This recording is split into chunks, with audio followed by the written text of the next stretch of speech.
জুবিন গাৰ্গৰ পিছফালে যোৱা মানুহবিলাক কোনো হিন্দু নাছিল, কোনো মুছলমান নাছিল, কোনো খ্ৰীষ্টান নাছিল, কোনো জৈন বা কোনো বুদ্ধিষ্ট নাছিল।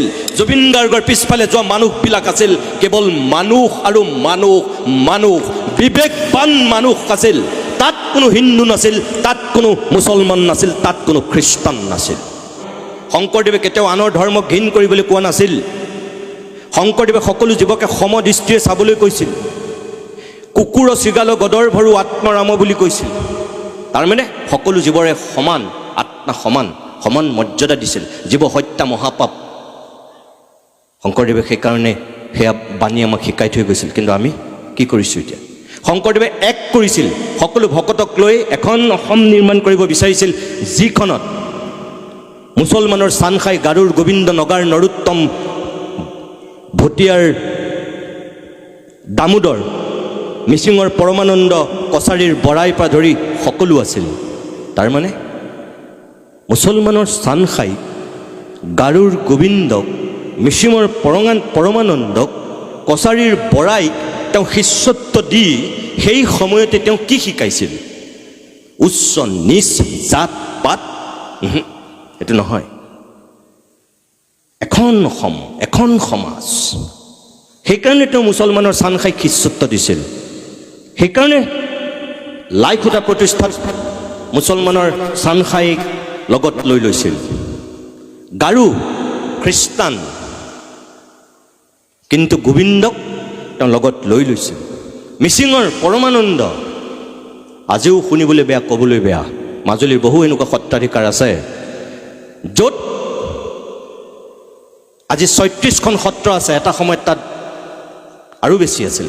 মাজুলীক সহায় নিয়াৰ কাৰণে এতিয়া ৩৬খনলৈ হ'ল। য'ত আমাৰ সত্ৰ সংস্কৃতিৰ পীঠস্থান, এটা জেগাত ৩৬খন সত্ৰ আছে, অসমৰ ক'তো নাই। সেই ৩৬খন সত্ৰ থকা জেগাত আজি ৬৪টা হ'ল গীৰ্জাঘৰ। কিয়? কাৰ ভুলৰ কাৰণে? কিয় মিচিংসকলক কিয় আমি অসমীয়া কৰি ৰাখিব নোৱাৰিলোঁ? কিয় আমি হিন্দু কৰি ৰাখিব নোৱাৰিলোঁ? কিয় আমি তেওঁলোকক খ্ৰীষ্টান হ'বলৈ বাধ্য কৰিলোঁ? তাৰ কাৰণে কোন দায়ী? মোক কোনোবাই ক'লে বেয়া পায়, মই কিন্তু ক'ম যে তাৰ কাৰণে কেতিয়াও মিচিং জনগোষ্ঠীৰ লোকসকল দায়ী নহয়। তাৰ কাৰণে আমি যিসকল এই বৰা, অসমীয়া, গোসাঁই, ব্ৰাহ্মণ, আমি অসমীয়াকেইটা দায়ী তাৰ কাৰণে। কাৰণ এতিয়াও বহুত সত্ৰাধিকাৰ আছে। মিচিং এজনে সেৱা কৰিবলৈ গ'লে বাদ দিয়ক, আমি কলিতাকেইটাই, আমি কোঁচকেইটাই সেৱা কৰিবলৈ গ'লেও আমাক বিস্কুট দলিয়াই দিয়ে, নিৰ্মালিটো দলিয়াই দিয়ে, কুকুৰক যে বিস্কুটটো দলিয়াই দিয়ে এনেকৈ। এইটো শংকৰদেৱে কেতিয়াও শিকোৱা নাছিল। সেই মনুষ্যত্ব নাছিল। এয়া পিছত হৈছে। শংকৰদেৱে সকলোকে সমদৃষ্টিৰে চাইছিল। সেয়াহে হ'ব লাগিছিল, সেয়া নহ'ল। সেইটো কাৰণে আমাৰ পৰা কোনোবা আঁতৰি গৈছে। এই যিটো দৰ্শন, এই যে মই ক'লোঁ সকলো ধৰ্মক সমদৃষ্টিৰে চোৱা, সকলো মানুহক ধনী উচ্চ নিচ সকলোকে আমি এক কৰি আমি যিখন সমাজ নিৰ্মাণ কৰিছিল, গুৰুৱে এক কৰিছিল, এতিয়া আমি ভকতে ভাগ কৰিছোঁ। তেৰাৰ নামতে আমি ভাগ কৰিছোঁ। কোনোবা সত্ৰ মহাসভা, কোনোবা শংকৰ সংঘ, কোনোবা শংকৰদেৱ অধ্যয়ন কেন্দ্ৰ, কোনোবা শংকৰী সংস্কৃতি। কিমান যে আমি ভাগ হৈছোঁ শংকৰদেৱৰ নামত। কিন্তু শংকৰদেৱেতো সকলোকে একহে কৰিছিল। নিহিংসিবা পৰৰ ধৰ্মক তেখেতে কেতিয়াবাই কৈ থৈ গৈছে। নিহিংসিবা পৰৰ ধৰ্মকো কদাচিতো কৈছে নাই শংকৰদেৱে। কিন্তু আজি আমি যিবিলাক নিজে ধৰ্মীয় বুলি কওঁ, আমি আনৰ ধৰ্মক ঘীন বুলি কওঁ, ঘীন বুলি কওঁ। শংকৰদেৱেতো কোৱা নাই, তেওঁ নাহাঁহিবলৈহে কৈছিল, হীন বুলি নাভাবিবলৈহে কৈছিল, ঘৃণা নকৰিবলৈহে কৈছিল। কিন্তু এতিয়া আমি কি কৰোঁ? আমি আনৰ ধৰ্মক আমি হীন বুলি ভাবোঁ, ঘীন কৰোঁ আমি। বাইবেল, কোৰাণ, কীৰ্তন কোনেও আনৰ ধৰ্মক হীন কৰিবলৈ কোৱা নাই। কিন্তু ইছলামৰ যিখিনিয়ে শ্ৰেষ্ঠ বুলি ভাবে, মুছলমানেই শ্ৰেষ্ঠ বুলি ভাবে, ক'ৰবাত কৈছে নেকি কোৰাণত? নাই কোৱা। কোৰাণেও আনৰ ধৰ্মক সমানেই মৰ্যাদা দিবলৈ কৈছে। বাইবেলত ক'ৰবাত আছে নেকি অকল যীশুখ্ৰীষ্টৰ ধৰ্মটোৱেই শ্ৰেষ্ঠ ধৰ্ম বুলি, খ্ৰীষ্টানেই শ্ৰেষ্ঠ বুলি? নাই কোৱা। আনৰ ধৰ্মকো সমান মৰ্যাদা দিবলৈ কৈছে। শংকৰদেৱে সেইটোৱে কৈ থৈ গৈছে আমাক। নিহিংসিব পৰৰ ধৰ্মক বুলি কোৱাৰ পিছত আমি কিন্তু আজি বেলেগ ধৰ্মক আমি হাঁহোঁ, অস্পৃশ্য জ্ঞান কৰোঁ। এইটো কিয়? জাত পাত এতিয়াও আছে সমাজখনত, উচ্চ নিচ এতিয়াও আছে। কিয়? সেয়া শিকাইছিল জানো? নাই শিকোৱা। আপুনি চাওক, ভাওনাৰ যোগেদি তেওঁ সকলোকে সমান মৰ্যাদা দিবলৈ কৈছিল। বৰগীত, ভাওনা, কীৰ্তন সকলোতে এইখিনিহে আছিল। মই সেইটোৱে ক'ব বিচাৰোঁ যে যিটো আধ্যাত্মিক চেতনা, মই বহুত সময় ক'লোঁ যে মোক তেখেতসকলে অলপ ইমান সময় ক'বলৈ আচলতে কোৱা নাছিল, মই চৰি তাৰ কাৰণে দুখিত। মই শেষ কৰিব বিচাৰিছোঁ। মোৰ কথাটো হ'ল যে আপোনালোকে কি বুলি ভাবে মই নাজানো, মই এইকেইটা কথা ক'ব লাগে কাৰণে কৈছোঁ বুলিও আপোনালোকে নাভাবিব, আৰু মই খুব তাত্ত্বিক কিবা ভাষণ দিবলৈ আহিছোঁ বুলিও ভুলতো নাভাবিব। মই কোনো তেনেকুৱা ব্যক্তিও নহয়, না মই কোনোবা বৈষ্ণৱ পণ্ডিত, না মই কোনোবা সত্ৰৰ সত্ৰাধিকাৰ, না মই অসমৰ ব্যাগম বুদ্ধিজীৱী, না মই কোনোবা সংস্কৃতৰ বিশাৰদ গৱেষক পণ্ডিত। কি হয়? একোৱেই নহয়, এজন নগণ্য নিষ্কিন তেনে সংবাদকৰ্মী। কিন্তু মোৰ মনলৈ যিটো কথা আহে মই খোলাকৈ কওঁ। কোনোবাই ভাল পায়, কোনোবাই বেয়া পায়, মোৰ তাত একো খাতিৰ বাতিৰ নাথাকে। মই আপোনালোকক এইটোহে ক'ব বিচাৰিছোঁ যে চুকাফাই, শংকৰদেৱে, লাচিতে আৰু তাৰপিছত যিখন আধুনিক অসম আমি পালোঁ, লক্ষ্মীনাথ বেজবৰুৱাৰ পৰা, হেমচন্দ্ৰ বৰুৱাৰ পৰা, গুণাভিৰাম বৰুৱাৰ পৰা, আনন্দৰাম ঢেকীয়াল ফুকনৰ পৰা আহি জ্যোতিপ্ৰসাদ বিষ্ণুৰাভ বা ভূপেন হাজৰিকাৰ মাজেদি আহি সিদিনাখন আমাৰ মাজৰ পৰা গুচি যোৱা সকলোৰে প্ৰিয় জুবিন গাৰ্গে যিটো দৰ্শন আমাক শিকাইছিল, আমি সেই দৰ্শনতহে খোজ কঢ়া উচিত।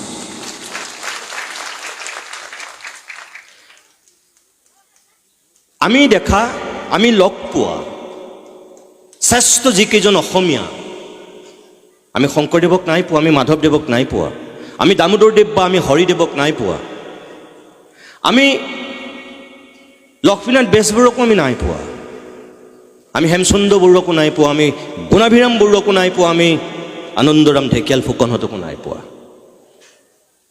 আনকি আমি জ্যোতিপ্ৰসাদ আৰু বিষ্ণুৰাভকো নাই পোৱা। আমাৰ দেউতাহঁতে পাইছে, কিন্তু আমি কাক পাইছোঁ? আমি পাইছোঁ ভূপেন হাজৰিকাক, আমি পাইছোঁ মামণি ৰয়ছম গোস্বামীক, আমি পাইছোঁ হোমেন বৰগোহাঁইক,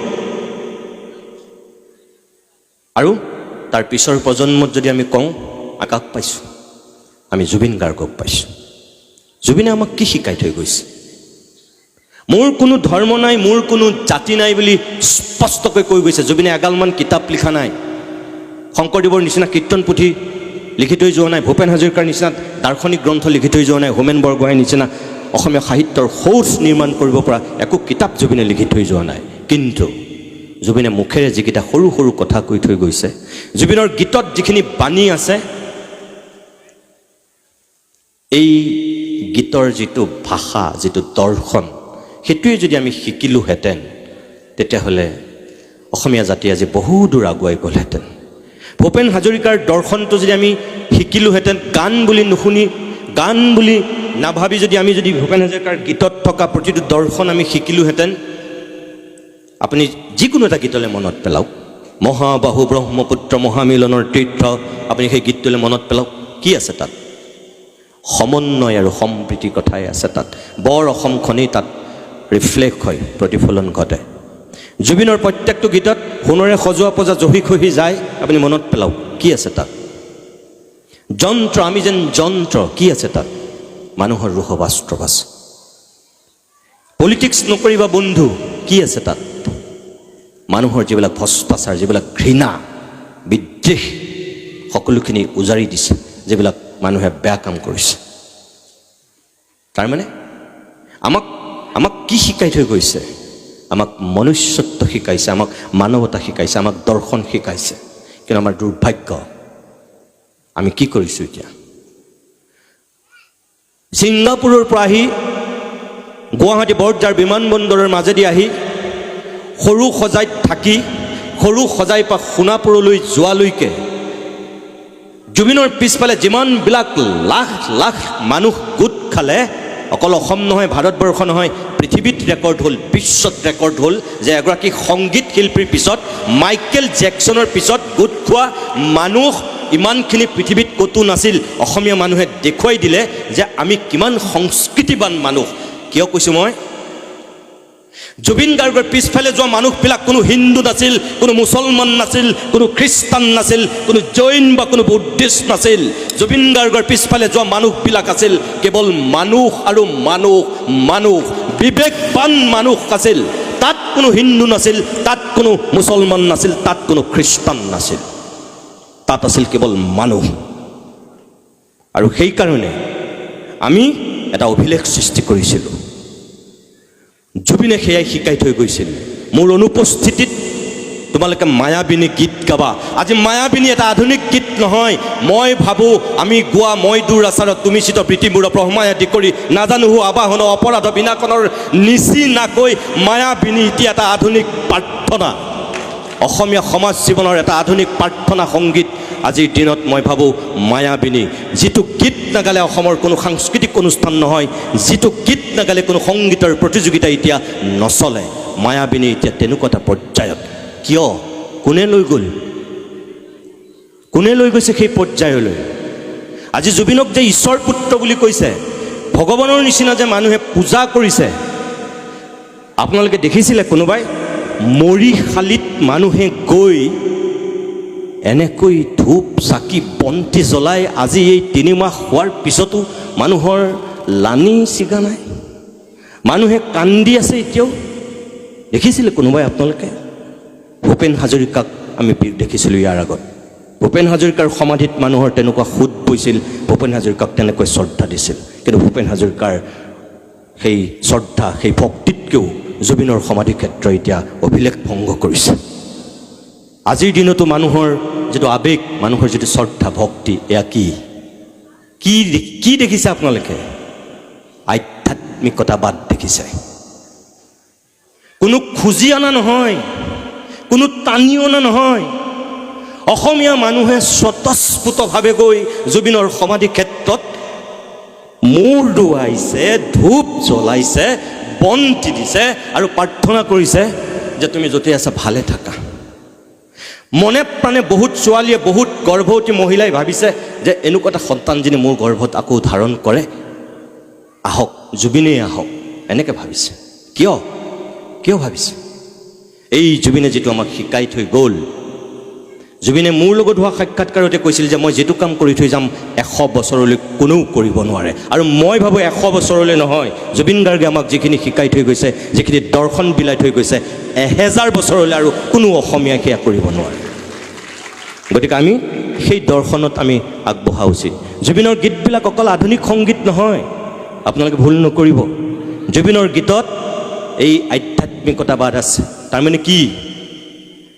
জুবিনৰ গীতবিলাক শুনকচোন, ভালকৈ মন দি শুনক। এই যে মায়াবিনী গীতটো আমি ভাবি আছোঁ এটা ৰোমান্টিক প্ৰেমৰ গীত।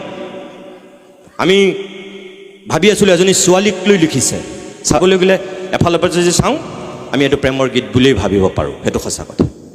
কিন্তু আনফালে যদি আপুনি চায়, আধ্যাত্মিক দিশেৰে যদি আপুনি চাওকচোন আপুনি গীতটো আৰম্ভণিৰ পৰা গাওক। দক্ষিণপাট সত্ৰৰ সত্ৰাধিকাৰ প্ৰভু ননীগোপাল গোস্বামীয়ে অলপতে সেই মায়াবিনী গীতটোৰ বিশ্লেষণ কৰিছে। সম্পূৰ্ণৰূপে তেখেতে এটা আধ্যাত্মিক দৰ্শনৰ গীত হিচাপে গোটেই গীতটোক তেখেতে বিশ্লেষণ কৰি দেখুৱাইছে।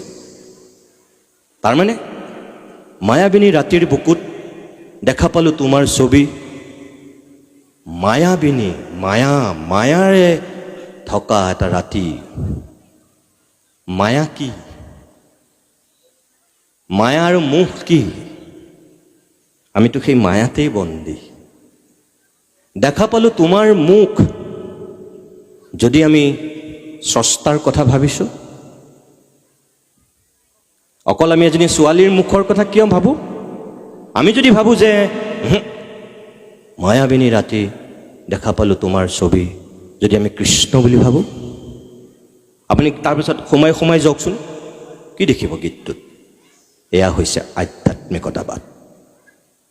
সেইখিনি কাৰণেই চাগে এতিয়া মই ভাবোঁ মায়াবিনী এটা আধুনিক গীত নহয়, এটা আধুনিক প্ৰাৰ্থনালৈ ৰূপান্তৰিত হৈছে। গতিকে আপোনালোকৰ প্ৰতি মোৰ অনুৰোধ সেইটোৱেই যে কোনোবাই আমাৰ সমাজখনত ধৰ্মৰ নামতেই অধৰ্মৰ কাম কৰিছে, সমাজক নেতৃত্ব দিয়াৰ নামতেই একাংশই আমাক বিভাজন কৰিছে, শংকৰদেৱৰ পৰা জ্যোতিপ্ৰসাদ বিষ্ণুৰাভাৰ মাজেদি আহি একেবাৰে ভূপেন হাজৰিকাৰ পৰা জুবিন গাৰ্গলৈকে মই আপোনালোকক এইটোৱে ক'ব বিচাৰোঁ, আমাক কোনেও সংঘাত শিকোৱা নাই, কোনেও আমাক যিটো মনুষ্যত্ব, যিটো প্ৰমূল্যবোধ, যিটো মানৱতা, যিটো আচল আধ্যাত্মিকতাবাদ, আমাক সেইটো শিকাইছে। গতিকে আমি সেইটো পথত থাকিম, এক বিন্দু আমি হিনদেৰী নহ'ম। কোনোবা সত্ৰাধিকাৰ পূৰ্বে, কোনোবা ধৰ্মীয় গুৰুৱে, কোনোবা ৰাজনৈতিক নেতাই, কোনোবা সাহিত্য সভাৰ সভাপতি বা কোনোবা ছাত্ৰ সংগঠনৰ সভাপতিয়ে, সম্পাদকে বা কোনোবাই XYZ, কোনোবা সাংবাদিকেও যদি আমাৰ সমাজখনক ক'ৰবাত ভাগ কৰা কথা কয়, মানুহৰ মাজত বিভাজন কৰাৰ কথা কয়, আমি তাত ভৰি নিদিম। আমি আধ্যাত্মিকতাৰে আমি এক হ'ম। কীৰ্তনত যি আছে, শংকৰদেৱৰ ভাওনাত যি আছে, শংকৰদেৱৰ বৰগীতত যি আছে, ভূপেন হাজৰিকাৰ গীতত যি আছে, জুবিনৰ গীতত যি আছে, আমি সেয়াহে আমি আদৰি ল'ম। আৰু মই ভাবোঁ তেতিয়া আমাৰ সমাজখন, আমাৰ অসমখন সকলো ভাল হৈ থাকিব, আমাৰ মনবিলাক সকলোৰে ভাল হৈ থাকিব।